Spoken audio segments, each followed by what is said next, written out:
marka ugu horeysa soo dhawow magacaaga. magacaygu waa maxamed ismaaciil cali. maxamed ismaaciil, istanbul aad joogtaa waddanka turkiga, imise maalin joogtaa? waxaan joogaa 5 maalmood. aan u joogo holo shaqo. howlo shaqaad u joogtaa. maxaa ka mid ah howlaha shaqa u joogta magaalada? waxaa ka mid ah inaan xarumaha ugu waaweyn ee dalka dibadiisa aan ku yeelnayno ee noqoto magaalada istanbul. insha allah waxaan rajeynaynaa inaan ka furi doono xarun aad weyn. ma jirtay xarumo kale ama aad ka hirgeliseen wadamada kale ee hadday noqoto africa ama asia hadday noqoto turkiga ka hor?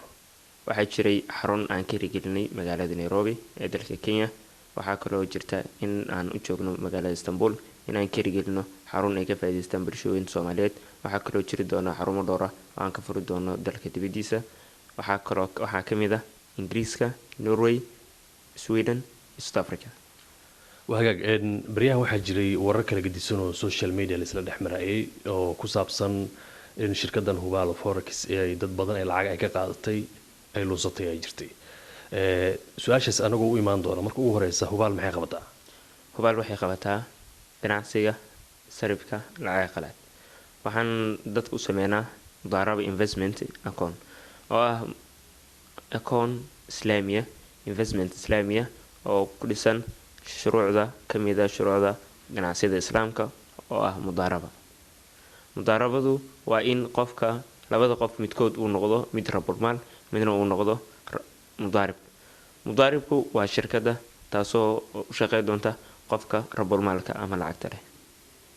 hagaag, wararkan ka waran oo laisla dhex marayo in lacago badan aad qabateen, lacagihii aad la goyseen waxna lagu aamini karin, wararkaasa isbuucyadii ugu dambeeyay warbaahinta iyo social media dhex marayay, maxaad uga jawaabaysaa?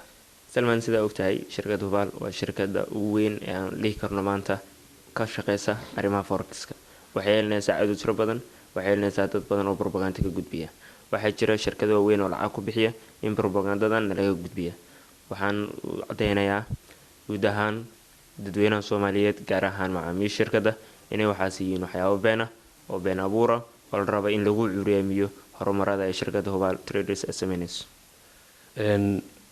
ma jiraan marka cid oo kambaniyadaasi ama hay-adaha noqdaan ama kambaniya ha noqdaan oo magaaladii ku yaala ama soomaaliya jooga oo aad arrimahan idinkala hadlay kala hore miyay jiraan oo ku saabsan in barnaamijkan aad wadaan inay idila sheergarayaan miyay jiraan? waxaa jira shirkado badan oo isku dayay inayna soo dhexgalaan ama ganacsiya nala samaystaan. markaa diidnay waxay isku dayeen in anaga propaganda naga gudbiyaan. way dareemi karaan bulshooyinka soomaaliyeed marxalada uu dalku sugan yahay iyo dadka qashqashaadaha ay waxa ku sameeya. lacago badan aad isdaba maraysaan oo aad dadka sidaad sheegtay aad u qabataan, waxay rabaan aad u samaysaan. waddan soomaaliya ama soomaaliya intaasoo sano burbur ah barnaamijka noocan oo forexku adduunka laga isticmaalo, qaab noocee ah idinkugu suurgashay inaad waddankii aad geysa idinku? xaqiiqatan tiirarka waaweyn aan ku taaganahay waxaa ka mid ah ammaanada.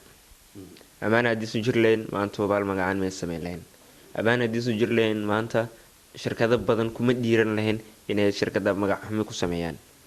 dadka waxay aan ku hayno ama bulshooyin soomaaliyeed iyo anaga isku keen haya waa ammaanada iyo aaminaad anaga naga qabaan.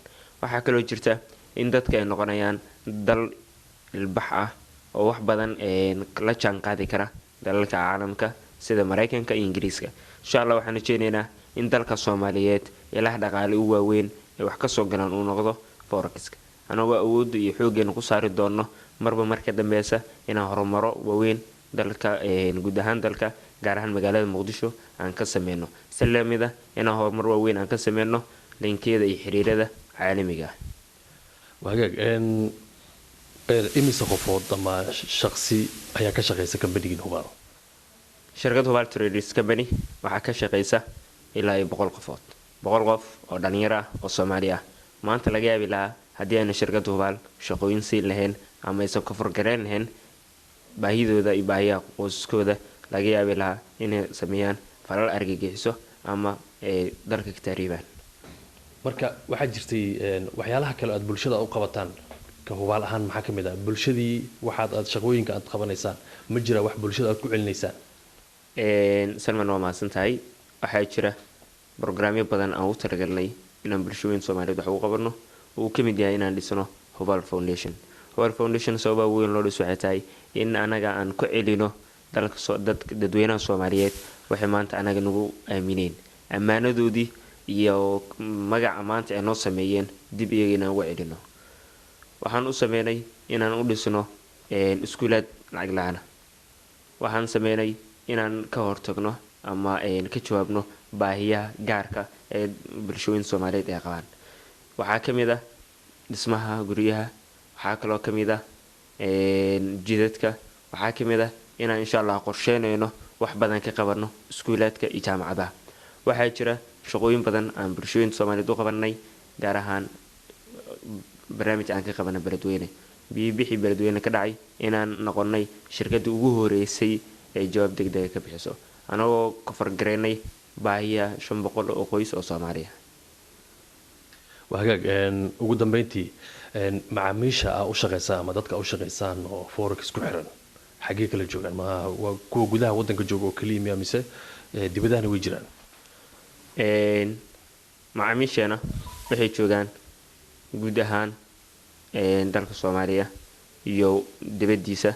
Waxaa jira macaamiil jooga macaamiisha ugu badan waxay joogaan magaalada Istanbul, Nairobi, waxay kala joogaan Norway, Ingiriiska iyo wadamo badan oo dhanka Amerika. Waxaan macaamiishana halkan anoo ka hadlay ugu faa'iideysanayaa inaan u sheego in shirkadda Hubal ay tahay mid shalay iyaga aamineen iyadoo shirkad yar ay tahay. Maantana Hubalna waxay noqotay shirkadda ugu weyn ee dalka Soomaaliya ee ka jirta qabata shaqooyinka forex la xiriira. Maanta waxaan halkan ku imaanay magacan ku yeelanay maqamkan ku yeelanay waa idinka iyo aaminaadana aaminteen, waa idinka iyo kalsoonaanta aanu kalsoonaateen. Waxaan u shaqeynaynaa waa idinka iyo bulshooyinka Soomaaliyeed.